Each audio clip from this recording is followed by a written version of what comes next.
यार, कभी ध्यान दिया है कि हम सपनों को समझने की कोशिश तो बहुत करते हैं, लेकिन अपने मन को समझने की कोशिश बहुत कम करते हैं।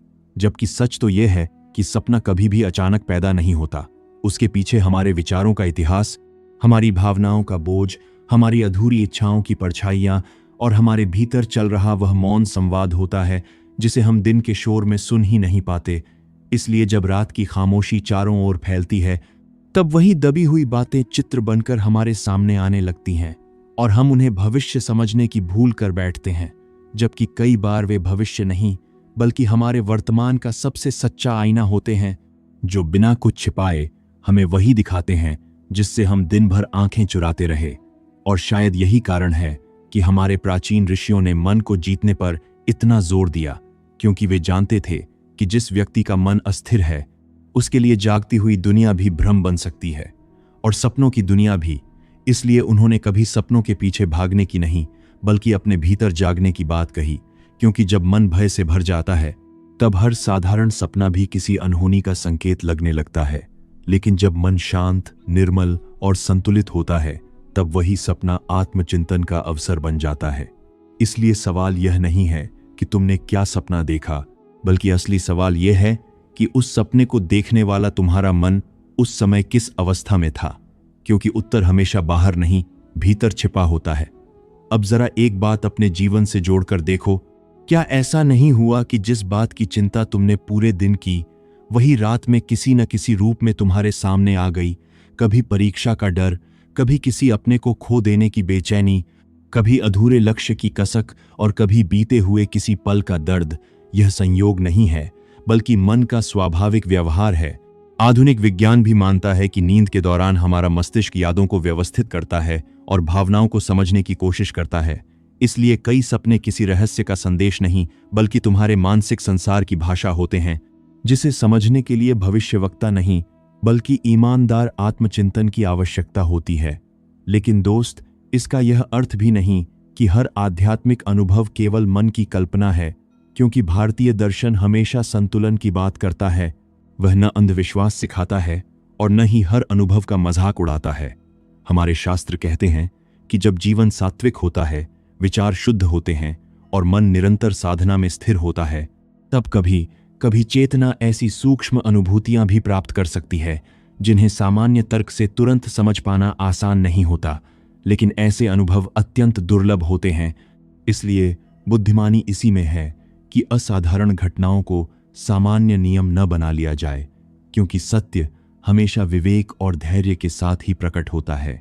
यही वजह है कि हर सुबह उठते ही अपने सपने का शुभ या अशुभ अर्थ खोजने से पहले कुछ पल अपने भीतर झांकना अधिक आवश्यक है। खुद से पूछना कि पिछले कुछ दिनों से मेरे मन में सबसे अधिक क्या चल रहा है। कौन सी इच्छा अब भी अधूरी है? कौन सा संबंध मुझे भीतर से तोड़ रहा है? या कौन सी उम्मीद मुझे आगे बढ़ने की ताकत दे रही है? क्योंकि जब तुम इन सवालों का ईमानदारी से सामना करोगे, तब धीरे धीरे तुम्हें महसूस होगा कि सपना तुम्हें भविष्य बताने नहीं आया था, बल्कि तुम्हें तुम्हारे ही मन के उस कमरे तक ले जाने आया था जिसका दरवाजा तुमने बहुत पहले बंद कर दिया था। अब यहाँ एक और बात समझना बहुत जरूरी है, क्योंकि यहीं से सबसे बड़ी गलतफहमी शुरू होती है। लोग कहते हैं कि अगर कोई सपना सुबह के समय आया है तो वह निश्चित रूप से सच होगा। लेकिन क्या हमारे शास्त्र वास्तव में ऐसा कहते हैं? इसका उत्तर इतना सीधा नहीं है। भारतीय परंपरा यह जरूर मानती है कि ब्रह्म मुहूर्त के आसपास मन अपेक्षाकृत शांत हो सकता है और उस समय देखे गए कुछ स्वप्न अधिक स्पष्ट याद रह सकते हैं। लेकिन कहीं भी यह नहीं कहा गया कि उस समय देखा गया हर सपना भविष्य की अटल घोषणा है, क्योंकि यदि ऐसा होता तो विवेक, कर्म और पुरुषार्थ का महत्व ही समाप्त हो जाता। जबकि हमारे सभी शास्त्र बार बार यही सिखाते हैं कि मनुष्य का भविष्य केवल संकेतों से नहीं बल्कि उसके वर्तमान कर्मों से बनता है। दोस्त, कभी गौर करना कि कुछ सपने ऐसे होते हैं जो सुबह उठते ही भूल जाते हैं, और कुछ इतने गहरे होते हैं कि वर्षों बाद भी उनकी एक एक तस्वीर याद रहती है। ऐसा इसलिए नहीं कि हर याद रहने वाला सपना दिव्य संदेश है, बल्कि इसलिए कि उसने तुम्हारे भीतर किसी गहरी भावना को छुआ है। मन उन्हीं अनुभवों को पकड़ कर रखता है जो उससे जुड़े होते हैं। इसलिए यदि कोई सपना तुम्हें बार बार याद आ रहा है तो उसका अर्थ पहले अपने जीवन में खोजो, हो सकता है वह तुम्हें किसी अधूरे निर्णय की याद दिला रहा हो, किसी टूटे हुए विश्वास को स्वीकार करने की हिम्मत दे रहा हो, या फिर यह बता रहा हो कि अब समय आ गया है अपने भीतर चल रहे उस संघर्ष का सामना करने का जिससे तुम लगातार बचते आ रहे हो। उपनिषदों में एक अत्यंत सुंदर विचार मिलता है कि स्वप्न की दुनिया भी उसी चेतना की अभिव्यक्ति है जो जागृत अवस्था में संसार का अनुभव करती है। इसका अर्थ यह नहीं कि हर सपना ईश्वर का संदेश है, बल्कि यह है कि चेतना अपने अनुभवों को अलग अलग रूपों में व्यक्त करती है। इसलिए यदि मन अशांत है तो स्वप्न भी अशांत होंगे। यदि मन करुणा, सत्य और संतुलन से भरा है तो स्वप्नों का स्वरूप भी बदलने लगेगा। यही कारण है कि हमारे ऋषि सपनों को बदलने की नहीं, बल्कि मन को बदलने की साधना करते थे, क्योंकि उन्हें पता था कि जड़ पर काम होगा तो शाखाएं अपने आप बदल जाएंगी। भगवान बुद्ध ने एक बार कहा था कि मन ही सबका मूल है। कुछ पाषाण की बात करते थे, जैसा मन होगा वैसा ही अनुभव होगा। इस बात को अगर सपनों पर लागू करके देखो तो बहुत कुछ स्पष्ट हो जाता है। जिस व्यक्ति का मन लगातार क्रोध, ईर्ष्या, भय और असुरक्षा से भरा रहेगा, उसके सपनों में भी वही भाव अलग अलग रूप धारण करके सामने आएंगे। लेकिन जो व्यक्ति धीरे धीरे ध्यान, संयम और आत्मनिरीक्षण का अभ्यास करता है, वह केवल अपने जागते हुए जीवन में ही नहीं, बल्कि अपने स्वप्नों की प्रकृति में भी परिवर्तन अनुभव करने लगता है। इसलिए सपनों को बदलने का सबसे सच्चा उपाय कोई चमत्कारी उपाय नहीं, बल्कि अपने मन की दिशा बदलना है। और शायद यही वह बिंदु है जहां विज्ञान और अध्यात्म एक दूसरे के विरोधी नहीं, बल्कि साथी बन जाते हैं। विज्ञान कहता है कि मस्तिष्क नींद के दौरान स्मृतियों और भावनाओं को व्यवस्थित करता है, जबकि अध्यात्म कहता है कि मन अपने संस्कारों और अनुभवों को विभिन्न रूपों में प्रकट करता है।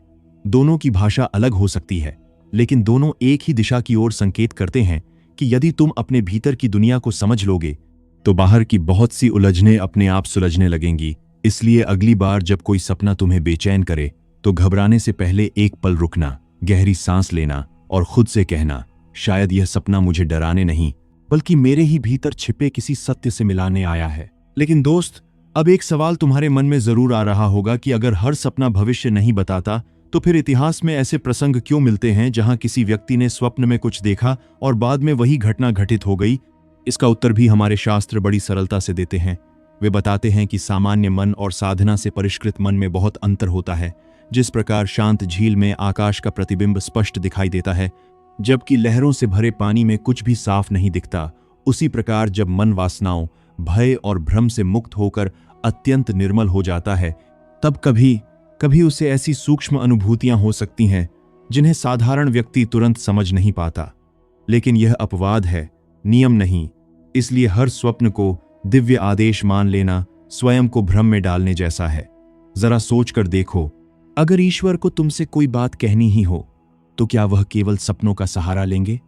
क्या वही परम शक्ति जो तुम्हें बुद्धि, विवेक, अंतरात्मा और कर्म करने की क्षमता देती है, वह केवल रात के कुछ क्षणों तक सीमित रह जाएगी? शायद नहीं, क्योंकि जीवन में सबसे बड़े संकेत अक्सर हमारे जागते हुए पलों में मिलते हैं। किसी सही व्यक्ति का सही समय पर मिल जाना, किसी एक वाक्य का भीतर तक उतर जाना, किसी गलती का बार बार दोहराना या किसी अवसर का बार बार सामने आना, ये सब भी उतने ही गहरे संकेत हो सकते हैं।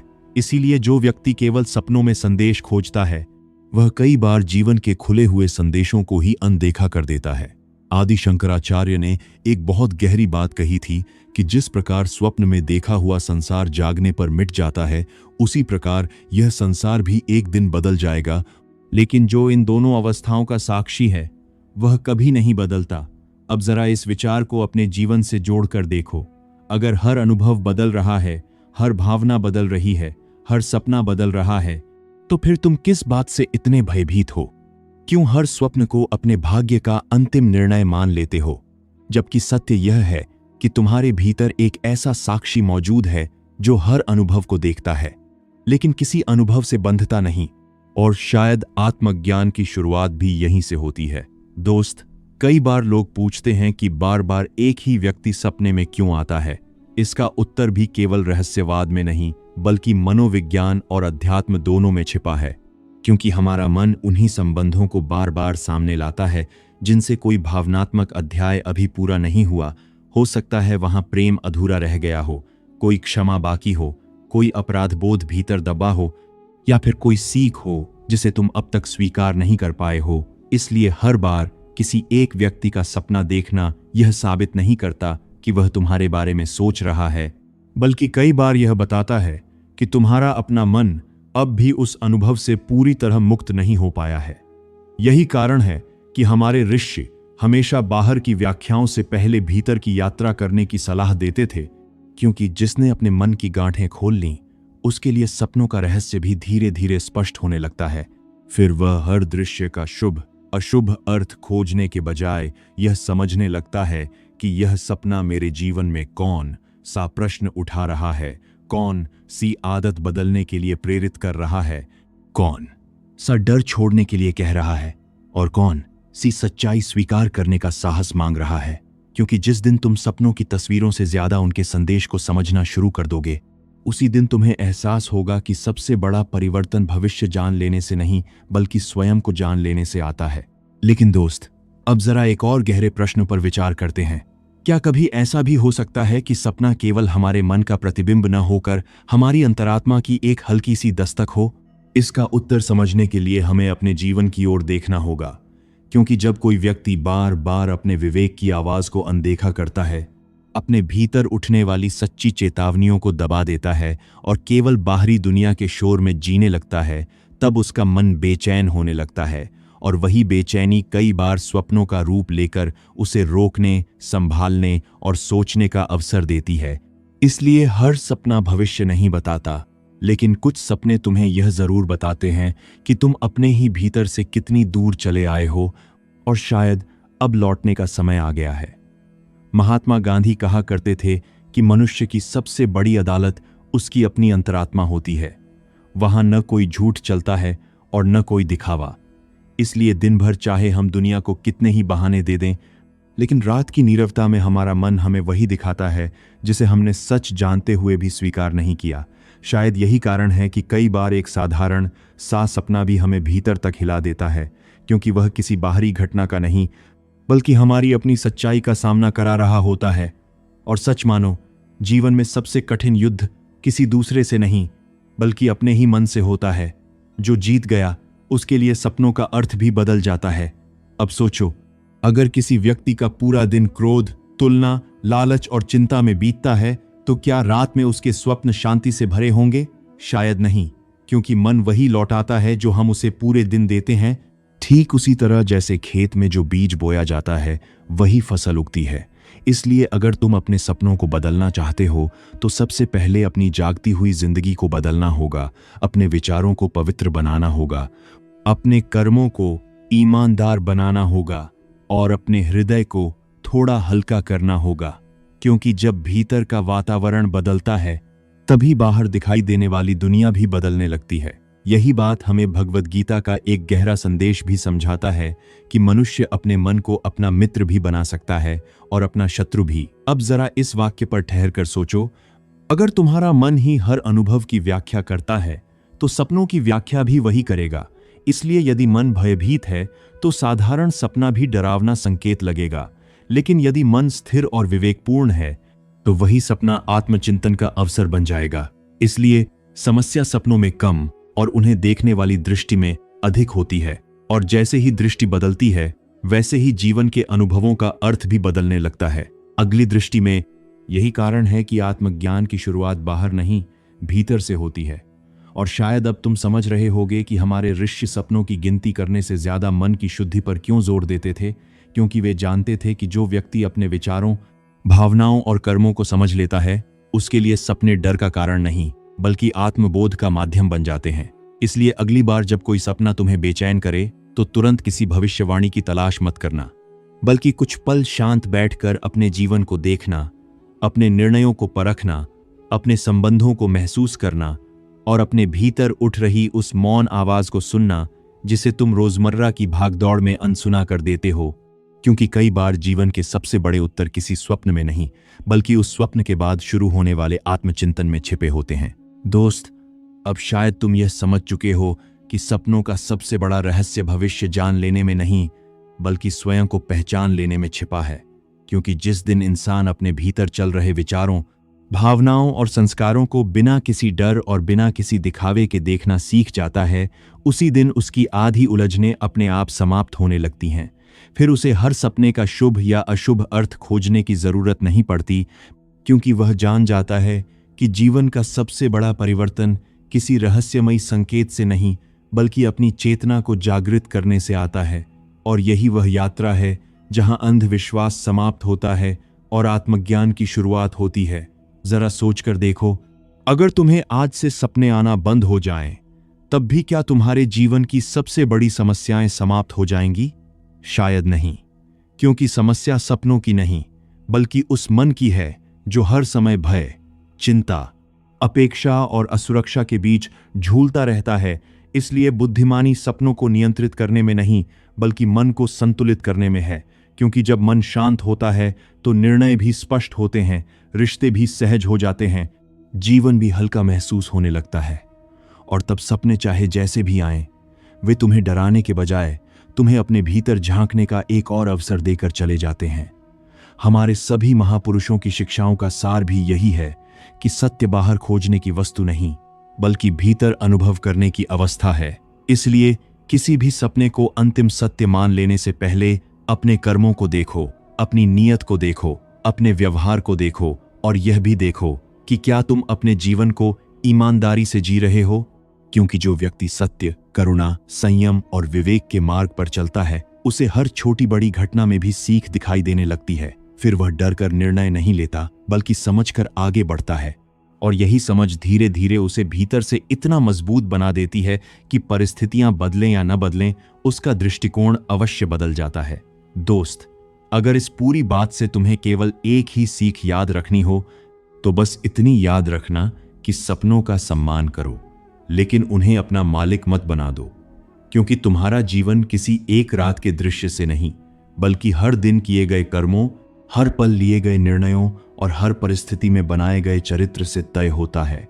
इसलिए सुबह उठते ही सबसे पहले अपने सपने का अर्थ मत खोजो, बल्कि यह तय करो कि आज तुम अपने जीवन को कल से थोड़ा बेहतर कैसे बनाओगे। क्योंकि जब वर्तमान सुधरने लगता है, तब भविष्य भी बदलने लगता है, और तब सपनों का डर अपने आप समाप्त होने लगता है। और आखिर में दोस्त, मैं तुमसे बस इतना कहना चाहता हूं कि अगली बार जब कोई सपना तुम्हें बेचैन करे, तो घबराना मत, किसी अफवाह पर विश्वास मत करना, किसी डर को अपने जीवन का निर्णय मत बनने देना, बल्कि कुछ पल शांत बैठना, अपनी सांसों को महसूस करना, अपने मन की आवाज सुनना और खुद से पूछना कि यह सपना मुझे किस दिशा में सोचने के लिए प्रेरित कर रहा है। क्योंकि हो सकता है उसका सबसे बड़ा संदेश भविष्य की कोई घटना न हो, बल्कि तुम्हारे वर्तमान जीवन का कोई अनदेखा सत्य हो। और यकीन मानो, जिसने अपने मन को समझ लिया, जिसने विवेक को अपना मार्गदर्शक बना लिया और जिसने कर्म को अपना धर्म बना लिया, उसके लिए सपनों का रहस्य भी धीरे धीरे खुल जाता है। क्योंकि अंत में सपने हमें भविष्य दिखाने नहीं, बल्कि स्वयं से मिलाने आते हैं। और यही वह मिलन है जहां से एक जागरूक, शांत और सार्थक जीवन की वास्तविक शुरुआत होती है।